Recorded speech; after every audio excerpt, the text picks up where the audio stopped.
தமிழீழ தாயகத்திலிருந்து 326 கல் தொலைவில் உருவான இந்த டிட்வா என்கிற அந்த கோர புயல் ஏற்கனவே பூம்புகாரையும் தனுஷ்கோடியையும் இழந்த தவித்த தமிழர்கள் எத்தனையோ புயல்களை தாங்கிக் கொண்டார்கள். வருகிற புயலையும் தாங்கிக் கொள்வார்கள் என்கிற அசாத்தியான நம்பிக்கை நமக்கு உண்டு.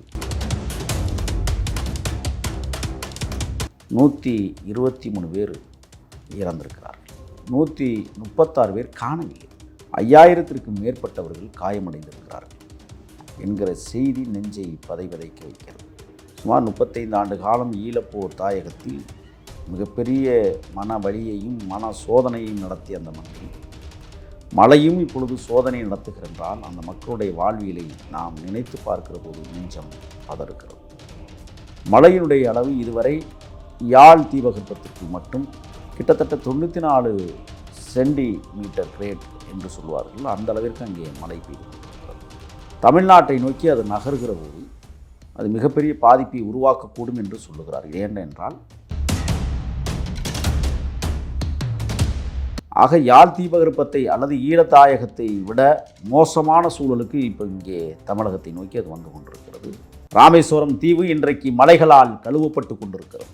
எங்கு பார்த்தாலும் தண்ணீர்கள். சாப்பிட்டே 3 நாட்கள் ஆகப்போகிறது என்று பரிதவிக்கிற தமிழர்கள்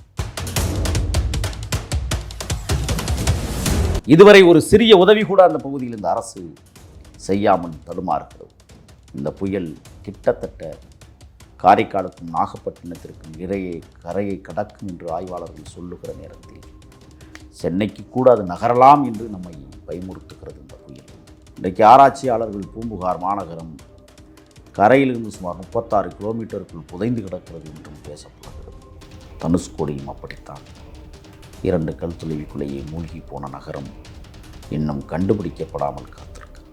தமிழர்களே தன் உயிரை தாங்களே பாதுகாத்துக் கொள்வதற்கு தேவையான நடவடிக்கைகளை தாங்களே மேற்கொள்ளுங்கள் இந்த அரசை நம்புகிறார்.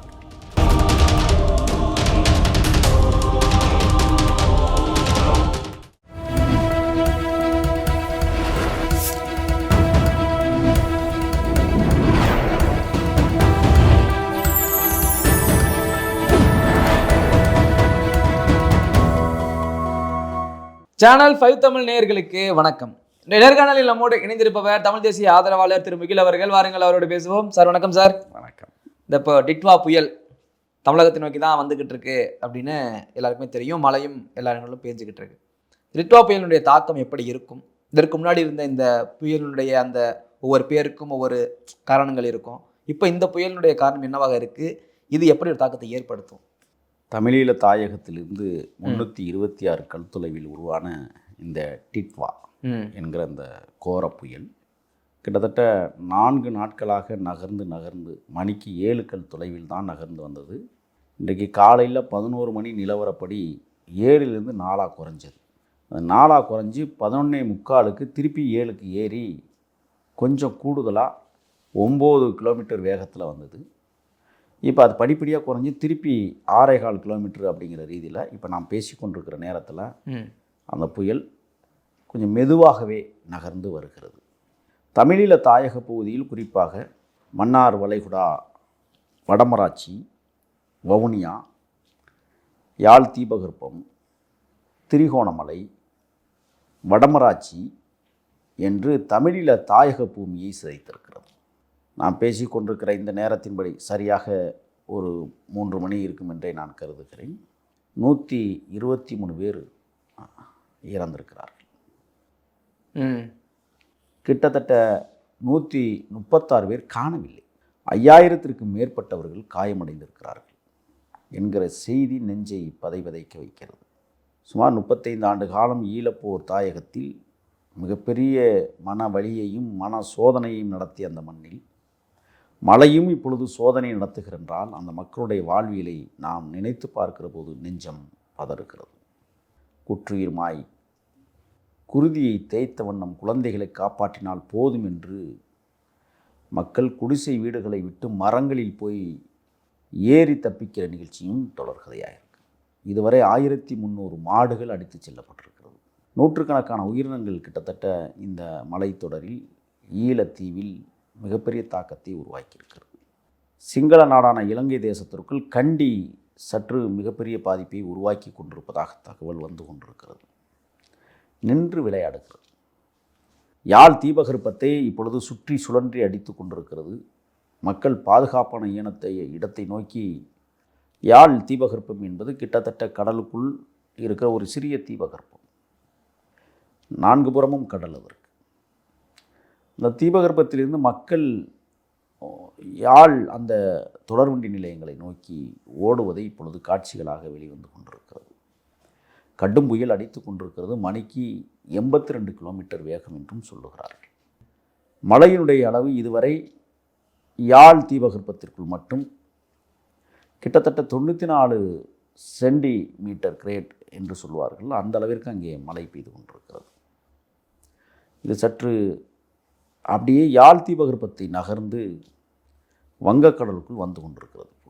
தமிழ்நாட்டை நோக்கி அது நகர்கிற போது அது மிகப்பெரிய பாதிப்பை உருவாக்கக்கூடும் என்று சொல்லுகிறார்கள். ஏனென்றால் 9 கிலோமீட்டர் வேகத்தில் வந்த புயல் 7 கிலோமீட்டராக குறைந்து இப்பொழுது 6.5 கிலோமீட்டர் என்றும் குறைந்திருக்கிறது. ஆக யாழ் தீபகற்பத்தை அல்லது ஈழத்தாயகத்தை விட மோசமான சூழலுக்கு இப்போ இங்கே தமிழகத்தை நோக்கி அது வந்து கொண்டிருக்கிறது. இன்னும் கிட்டத்தட்ட ஒரு 11 மணி நேரமாக்கி விடியற் காலை கிட்டத்தட்ட எப்படியும் ஒரு 3 மணிக்கெல்லாம் தமிழகத்தை நெருங்கும் என்றும் வானிலை ஆய்வாளர்கள் சொல்லி கொண்டிருக்கிறார்கள்.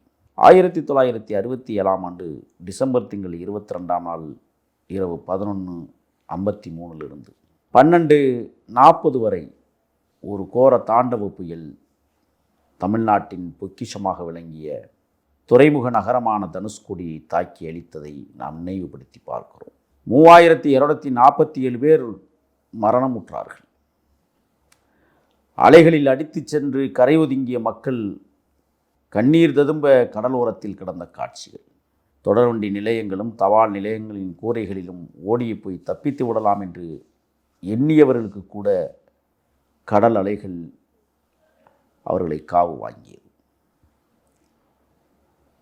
குஜராத் மாநிலத்திலிருந்து வருகை தந்த கல்லூரி மாணவர்கள் சுமார் 66 பேர் எழும்பூர் தொடர்வண்டி நிலையத்தில் 80 ரூபாய் பயணச்சீட்டு எடுத்தால் ஈழத்தாயகமாம் யாழ் தீபகற்பத்திற்குள் போய் இறங்கிவிடலாம். தனுஷ்கோடி துறைமுகம் என்பது காத்திருக்கும் ஃபோர்ட் மெயில் கப்பலுக்காக. ஃபோர்ட் மெயில் ட்ரெயின் எழும்பூரிலிருந்து புறப்பட்டு செல்லும். மண்டபத்தை தாண்டி கடலுக்குள் அன்னை இந்திரா காந்தி அம்மையாரால் மிகப்பெரிய அளவிற்கு உலகத்திலேயே ஒரு கடலை இணைக்கிற பாலமாக உருவாக்கிய பாம்பன் பாலத்தில் நகர்ந்து சென்ற தொடர்வண்டி கூட ராமேஸ்வரத்திலேயே நிறுத்தப்பட்டது. ஜெமினி கணேசனும் சாவித்திரி அம்மையாரும் ஊட்டியில் ஒரு பட நிகழ்ச்சியிலே கலந்துவிட்டு நடிப்பு நிகழ்ச்சியிலே கலந்துவிட்டு குழந்தை பாக்கியம் வேண்டும் என்பதற்காக ராமேஸ்வரம் ராமர் வாதத்தை தொட்டி விட்டு வணங்கி வந்து விடலாம் என்று வந்தவர்கள். தனுஷ்கோடியில் அழகான நிலவு எழுந்திருப்பதை பார்க்க ஆசைப்பட்டவர்கள் அந்த புயலில் சிக்கிக்கொள்ள நேர்ந்தது. சாவித்திரி வர முடியாது என்கிறார். ஜெமினி கணேசன் அவர்கள் வா என்று வற்புறுத்துகிறார். இறுதியில் ஜெமினி கணேசன் சொன்னதே அங்கே நடந்தது. தனது துணையரை வலுக்கட்டாயமாக அழைத்து காருக்குள் ஏற்றி ராமேஸ்வரம் தீபகற்பத்தில் இறங்கினார். அன்றைக்கு அவர்கள் இருவரும் உயிர் பிழைத்ததே பெரிய சுபாவம். தொடர்வண்டி மிக விரைவாக சென்றது. இன்னும் 3 அல்லது 4 நிமிடங்களில் தனுஷ்கோடி அடைந்து விடலாம். அங்கிருந்து 7 நிமிடங்களில் மொத்தம் 10 நிமிடங்களில் நாம் அரிச்சல் முனையை அடைந்து விடலாம். அரிச்சல் முனைதான் தொடர்வண்டி அனைத்தும் நிறுத்தப்படும். 67 ஏக்கர் நிலப்பரப்பு கொண்ட தனுஷ்கோடி இன்றைக்கு 2 ஏக்கர் இருப்பதே அபூர்வமானது. அந்த கோர தாண்டவ புயலுக்கு தனுஷ்கோடி இரவு சின்னாபின்னமாக்கப்பட்டது. குஜராத் மாணவர்கள் 66 பேர் ஆடி பாடி ஒரு நகரத்தை சந்திக்க வருகிறோம் என்று பல கனவுகளோடு வந்தவர்கள் அரிச்சல் முனை 6 நிமிடங்களில் அடைந்து விடலாம் என்று ஓட்டுநரும் உதவி ஓட்டுநரும் பேசி கொண்டிருக்கிற நேரத்தில் அலைகள் எழுந்து அடித்தது தனுஷ்கோடி. தொடர்வண்டி நகர முடியாமல் தவித்தது. தண்டவாளங்கள் சிதலமடைந்தது. அந்த இன்ஜின் பாகத்தோடு இருக்கிற மேல்பெட்டிகள் அனைத்தையும் அலைகள் அடித்து சென்று எங்கே கொண்டே மூழ்கியதோ தெரியவில்லை. இன்று வரை கண்டுபிடிக்க முடியவில்லை. தண்டவாளத்தில் ஓடிய அந்த உருளைகள் ஆங்காங்கே சிதறி கிடந்தது. தொடர்வண்டிக்குள் இருந்தவர்கள் அனைவரும் இறந்து போனதாக 4 நாட்களுக்கு பிறகுதான் தெரியவே வந்தது. பக்தவச்சலம் இந்த தேசத்தை ஆண்டு கொண்டிருந்த முதலமைச்சர். எதிர்க்கட்சி வரிசையில் திராவிட முன்னேற்றக் கழகமும் காங்கிரஸ் பேரியக்கமும் இருந்தது. காமராஜர் அவர்களும் கக்கன் அவர்களும் 4 நாட்களுக்கு பிறகு செய்தி கிடைத்ததும் தனுஷ்கோடிக்கு விரைந்தார்கள். எங்கு பார்த்தாலும் மனித குவியல்கள், உருவங்களே உருக்குலைந்து போன காட்சிகள், செய்வதறியாது திகைத்த தலைவர்கள். ஒரு கோர தாண்டவம் தமிழர்களின் பொக்கிஷத்தை கடலுக்குள் அழித்துச் சென்றது. 3000 ஆண்டுகளுக்கு முன்பு கோவலனும் கண்ணகியும் பிரிந்திருந்த காலச்சூழலில் கோவலன் மாதவியை கரம்பிடித்து மணிமேகலை என்கிற ஒரு அழகான பெண் குழந்தையை பெத்தெடுத்ததற்கு பிறகு இன்னும் சிறிது காலங்களில் பூம்புகார் மாநகரம் அழிக்கப்படலாம் என்று கனவு கண்டார்களோ என்னவோ தெரியவில்லை. கோவலனும் கண்ணகியும் கரம்பிடித்து கூடல் மாநகரை நோக்கி நடக்கத் தொடங்கினார்கள். பூம்புகார் நகரம் அழிந்தே போய்விட்டது. இன்றைக்கு ஆராய்ச்சியாளர்கள் பூம்புகார் மாநகரம் கரையிலிருந்து சுமார் 36 கிலோமீட்டருக்குள் புதைந்து கிடக்கிறது என்றும் பேசப்படுகிறது. தனுஷ்கோடியும் அப்படித்தான். 2 கல்துளைவிக்குள்ளேயே மூழ்கி போன நகரம் இன்னும் கண்டுபிடிக்கப்படாமல் காத்திருக்கிறது. பள்ளி குழந்தைகள் கூரைகளின் மீது ஏறி அந்த உயிரை பாதுகாத்து கொள்ள வேண்டும் என்ற நேரத்தில் கூட அந்த பச்சிலம் குழந்தைகள் பரிதவித்து கத்திய ஓசைகள் இன்றும் தனுஷ்கோடி கடல் அலைகள் சொல்லிக்கொண்டே இருக்கிறது. அதை போல ஒரு சம்பவம் தமிழ்நாட்டில் நிகழ்ந்துவிடக்கூடாது என்பதற்காகத்தான் நாம் இப்பொழுது அதை பேசுகிறோம். வருகிற புயலின் வேகம் தாக்கம் அதிகமாக இருக்கிறது. இதுவரை ஆட்சியாளர்கள் அடுத்த அடியை எடுத்து வைக்க முடியாமல் திணறிக் கொண்டிருக்கிறார்கள். ஆயிரக்கணக்கான மரங்கள் சாய இருக்கிறது. தமிழர்களே தன் உயிரை தாங்களே பாதுகாத்துக் கொள்வதற்கு தேவையான நடவடிக்கைகளை தாங்களே மேற்கொள்ளுங்கள். இந்த அரசை நம்பிவிடாதீர்கள். உங்கள் ஆடு மாடுகளை பாதுகாத்துக் கொள்ளுங்கள். ஏன்?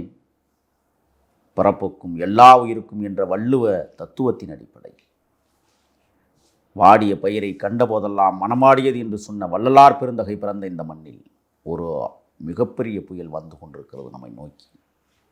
எத்தனை உயிர்களை காவு வாங்க காத்திருந்து வருகிறதோ தெரியவில்லை. ஆகையால் தமிழர்களை பாதுகாப்பாக இருங்கள். உங்கள் உயிரை விளையாட்டாக எடுத்துக்கொள்ளாதீர்கள். வழக்கம் போல மதுபான கடைகள் திறந்தேதான் இருக்கும். குடித்துவிட்டு நீர்நிலைகளில் விழுந்து தன் உயிரை போக்கிக் கொள்ளாதீர்கள். ஏன் இந்த அரசுகள் பல ஆயிரம் கோடிகளை எதற்கோ செலவழிக்கிறது? கடற்கரை ஓரங்களில் தமிழர்களை பாதுகாத்த பொக்கிஷம், தமிழர் பூமியை, தாயக பூமியை இன்றைக்கும் தலைநிமிரச் செய்திருக்கிற பனைமரங்களை நடாமல் ஏன் இவர்கள் வஞ்சிக்கிறார்கள்? கடற்கரை ஓரங்களில் பனைமரங்களை நட்டால் ஆழி பேரலைகளோ அடித்து வருகிற புயலோ சற்று கோபப்படும். எங்கள் பனைமரங்கள் உங்களுக்கு பாதுகாப்பாக இருக்குமே. எந்த அரசு இதுவரை கடற்கரை ஓரங்களில் பனைமரத்தை நட்டது? கம்மாய்கள் உடைபடலாம், நீர்நிலைகளில் ஏரிகள் உடைவிட்டு கொண்டிருப்பதாக செய்திகள். டெல்டா மாவட்டங்களில் களத்திற்கு வந்த நெல்லு கூட 20,000 மூட்டைகள் கடந்த கால இதே ஆட்சியில் 1 மாதத்திற்கு முன்பால் முளைத்து கண்ணீர் விட்ட விவசாயிகளை நாம் பார்த்திருக்கிறோம். எத்தனாயிரம் நெல் மூட்டைகள் இப்பொழுது இந்த மழையில் அழிய காத்திருக்கிறதோ வேதனையாக இருக்கிறது. நிலத்தை குடிந்து பார்க்கிற நெல் மணிகள் எத்தனை ஆயிரம் ஏக்கர் நீரில் மூழ்க இருக்கிறதோ தெரியவில்லை. விவசாயிகள் அங்கிருந்து தருகிற தகவலை எண்ணினால் இதயம் வெடிக்கிறது. தண்ணீரை வடிப்பதற்கு வாய்க்கால்கள் இல்லை, ஆறுகள் தூர்வாரப்படவில்லை. சில இடங்களில் ஆறுகளையே காணும்னு சொல்கிறான், கிணத்தை காணுங்கிறது மாதிரி. ஆக்கிரமிப்புகள் ஆங்காங்கே நிகழ்ந்திருக்கிறது இந்த ஆட்சியாளர்களுடைய ஆசையால். ஆக லட்சக்கணக்கான ஏக்கர்கள் இந்த மழையினால் பாதிப்படைய இருக்கிறது. ஆயிரக்கணக்கான மூட்டைகள் அழிய நேர இருக்கிறது. நூற்றுக்கணக்கான மாடுகள் தங்கள் உயிரை போக்கிக் கொள்ள தயாராக இருக்கிறதோ என்று தெரியவில்லை. எந்தெந்த மனிதர்கள் நிலை மறந்து இந்த புயலுக்கு பலியாக காத்திருக்கிறார்களோ தெரியவில்லை. இந்த அரசு உரிய கவனிப்பை இந்த உயிர்களின் மீது கவனம் செலுத்துமா என்பது கேள்விக்குறியாக இருக்கிறது. ஏற்கனவே பூம்புகாரையும் தனுஷ்கோடியையும் இழந்த தவித்த தமிழர்கள் எத்தனையோ புயல்களை தாங்கிக் கொண்டார்கள். வருகிற புயலையும் தாங்கிக் கொள்வார்கள் என்கிற அசாத்தியான நம்பிக்கை நமக்கு உண்டு. ஆனால் அரசு என்ன செய்ய இருக்கிறது என்பதுதான் மிகப்பெரிய கேள்விகள். ஆட்சியாளர்கள் ஒரு பக்கம் கொள்ளையடிப்பதில் குறிக்கோளாக இருக்கிறார்கள். அரசு அதிகாரிகள் ஒரு பக்கம் மெத்தனமாக செயல்படுகிறார்கள். சம்பந்தப்பட்ட துறை அமைச்சர்கள் இதுவரை களத்திற்கு போகவில்லை. ராமேஸ்வரம் தீவு இன்றைக்கு மலைகளால் கழுவப்பட்டு கொண்டிருக்கிறது. எங்கு பார்த்தாலும் தண்ணீர்கள். அடுப்படியில் உள்ள ஈய பாத்திரங்கள் கூட அடித்து செல்லப்படுகிறது கடலுக்கு. சாப்பிட்டே 3 நாட்கள் ஆகப் போகிறது என்று பரிதவிக்கிற தமிழர்கள். இதுவரை ஒரு சிறிய உதவி கூட அந்த பகுதியில் இந்த அரசு செய்யாமல் தடுமாறுகிறது. அவர்கள் அனைவரும் இப்பொழுது தேர்தலிலே கவனம் செலுத்துகிறார்கள். யாரை எங்கே நிறுத்தினால் வெல்லலாம், யாரை எங்கே கொள்ளையடித்தால் நிறுத்தலாம் என்கிற மனப்பக்குவத்திற்கு இந்த ஆட்சியாளர்கள் வந்திருக்கிறார்கள். ஆக பாம்பன் பாலம் புதிதாக கட்டப்பட்டிருக்கிறது. துளியளவேனும் எந்த விதமான சேதாரங்களும் அந்த பாலத்திற்கு வந்துவிடக்கூடாது. ஆயிரக்கணக்கான மக்கள் ராமேஸ்வரம் தீவுக்குள் அடங்கி கிடக்கிறார்கள். கொட்டும் மழையிலும் அடிக்கிற காற்றிலும் வயது வந்தவர்கள் தடுமாறி நிற்பதை காட்சிகளில் பார்க்க முடிகிறது. இந்த புயல் கிட்டத்தட்ட காரைக்காலுக்கும் நாகப்பட்டினத்திற்கும் இடையே கரையை கடக்கும் என்று ஆய்வாளர்கள் சொல்லுகிற நேரத்தில் சென்னைக்கு கூட அது நகரலாம் என்று நம்மை பயமுறுத்துகிறது. இந்த புயல் கண்ணுக்கு எட்டிய தூரம் அடுக்கு மாடிகளை கட்டி அழகு பார்க்கிற சென்னை மாநகரம் இந்த புயலுக்கு தாங்க வேண்டும். கட்டிய வீடுகள் அனைத்தும் பாதுகாப்பாக இருக்க வேண்டும். அரசு கட்டி கொடுத்த மாட மாளிகைகள் உதிர்ந்து விழுகிற சூழலில் இந்த புயலை அந்த கட்டிடங்கள் தாங்குமா என்பதும் கேள்விக்குறியாக இருக்கிறது. எந்த முன்னேற்பாடுகளும் இல்லாத அரசாலும் அரசாக இது இருக்கிறது.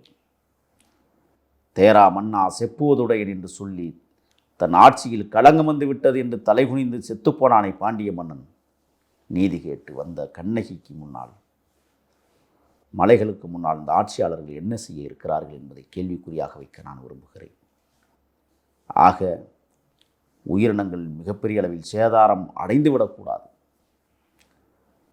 காலம் முழுவதும் கண்ணீர் வடித்து பயிரை உருவாக்கி பயிர்களை பக்குவப்பட்டு வளர்த்து அவன் நெல்லுமணிகளை கண்டதற்கு பிறகு அந்த நெல்லுமணிகளை பாதுகாக்க வேண்டிய இடத்தில் அரசு இன்றும் இல்லாமல் அது முளைவிட்டு மீண்டும் ஒரு பயிரை உருவாக்கி விட்டால் வயிற்றுக்கு சோறு எங்கே போகும் என்கிற நிலைப்பாட்டிற்கு இன்றைக்கு தமிழக விவசாய பெருமக்கள் தலையில் அடித்து கொண்டு அழுகிற காட்சியும் பார்க்க முடிகிறது. ஆட்சியாளர்களே, புயல் வந்ததற்கு பிறகுதான் உங்கள் புயல் முகங்களை காட்டுவீர்கள்.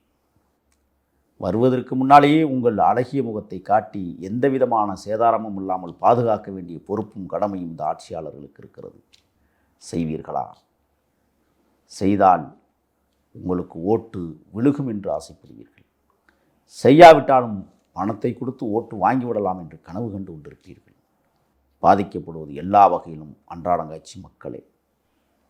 ஆக இன்னொரு தனுஷ்கோடியை தமிழகம் கண்டுவிடக்கூடாது என்பதிலே கவனிப்பாக இருக்கிறோம். ஓகே சார், மக்களுக்கு தெரியாத பல கருத்துக்களை தெரிவித்தமைக்கு ரொம்ப நன்றி. தொடர்ந்து பேசுவோம். நன்றி.